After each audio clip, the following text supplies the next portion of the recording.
ডিম খেতে আমাদের মোটামুটি সকলেরই ভালো লাগে, তাই ভাবলাম আজকে একটা ডিমেরই রেসিপি বানাই। এর জন্য আমি 3টে ডিম নিয়ে নিয়েছি, হাঁসের কিংবা মুরগির নয়, পোলট্রি।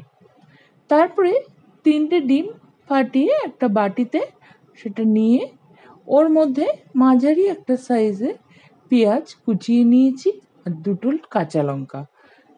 এই কুচানো পেঁয়াজ আর লঙ্কাটা ডিমের মধ্যে দিয়ে খুব ভালো করে ফেটাবো। খুব ভালো করে ফেটানো হয়ে গেলে এর মধ্যে দিয়ে দিব লবণ আর হলুদের গুঁড়ো পরিমাণ মতন। তারপরে আবারও খুব ভালো করে ফেটাবো। এবার এদিকে আমি 100 গ্রামের মতন মুসুর ডাল নিয়েছি। সেই ডালটা 2 ঘন্টা ভিজিয়ে রেখেছিলাম। তারপরে 2টো কাঁচা লঙ্কা দিয়ে ডালটা আমি মিক্সিতে পেস্ট করে নিয়েছি। সেই ডালটা ডিমের মধ্যে দিয়ে দিলাম এবং ডাল আর ডিমটা খুব ভালো করে মেশাতে হবে। অনেকক্ষণ মেশানোর পর এর মধ্যে আমি দিয়ে দিব 2টো আলু সেদ্ধ করে রেখেছিলাম এবং ম্যাশ করে রেখেছিলাম। সেই আলুটা দিয়ে তারপরে ডিম আর মুসুর ডালের সাথে ভালো করে মিশিয়ে নেব। খুব ভালো করে মেশাতে হবে যেন কোনো লাম্প না থাকে।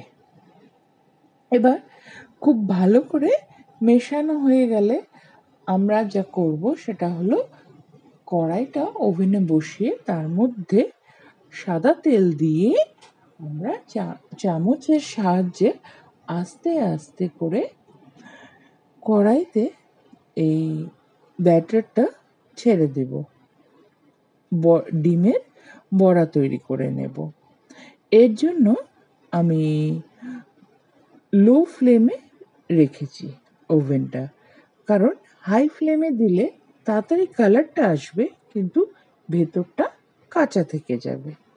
তারপরে বড়াগুলো দুপিটি ভালো করে আমরা ভেজে নেব। যখন লালচে হয়ে যাবে আমরা একটা প্লেটে নামিয়ে নেব। এভাবে করে আমরা সব বড়াগুলো ভেজে নেব। তারপরে কড়াইতে সেই তেলের মধ্যে প্রয়োজন পড়লে আরেকটু তেল দিয়ে তার মধ্যে সাদা জিরে আর একটা তেজপাতা ফোড়ন দেব। যখন ফোড়ন থেকে একটু ভালো গন্ধ বেরোবে তখন ওর মধ্যে আমরা দিয়ে দিব হলো পেঁয়াজ কুচি আর টমেটো কুচি। আর এদিকে একটা আলু আমি কেটে রেখেছি, সেই আলুর টুকরোগুলো দিয়ে দেব। তারপরে একসাথে পেঁয়াজ, টমেটো আর আলুটা ভাজা ভাজা করব। যখন ভাজা ভাজা হয়ে যাবে এর মধ্যে আমি দিয়ে দিব হলো একটা মশলার পেস্ট। সেটা হলো আদা, রসুন, সামান্য একটু রসুন বাটা, আদা বাটা, জিরে, লঙ্কা আর ধনের গুঁড়ো। আর এর সাথে আমি একসাথেই হলুদের গুঁড়ো আর নুনও দিয়ে রেখেছিলাম। তারপরে খুব ভালো করে কষাবো। একটা কথা বলি, যখন আমরা মশলাটা কষাই আমরা যদি দুবার এর মধ্যে সামান্য একটু একটু জল দিয়ে কষাই তাহলে ঝোলের একটা আলাদা রকমের স্বাদ হয়। তা এখানে আমি প্রথমবার কষিয়ে তারপরে ওর মধ্যে একটু জল দিয়েছিলাম। জল দেওয়ার পর ওটাকে ভালো করে আবার কষিয়েছি। যখন তেল ছাড়তে আরম্ভ করলো ওর মধ্যে আমি পরিমাণ মতন জল দিয়ে দিলাম। এখানে আমি ঝোলটার জন্য যে জলটা দিয়েছি সেটা হলো হালকা গরম।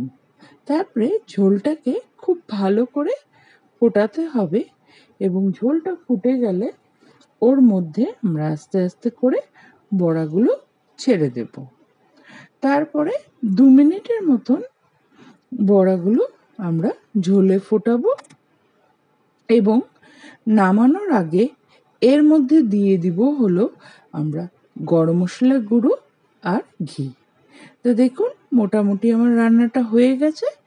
এবার আস্তে আস্তে করে আমরা একটা বাটিতে সেটা বেড়ে নেব।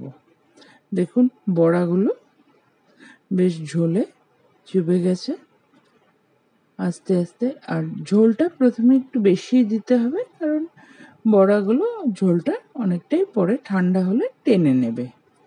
তো দেখতেই পাচ্ছেন আমি আজকে ডিমের বড়া তৈরি করলাম।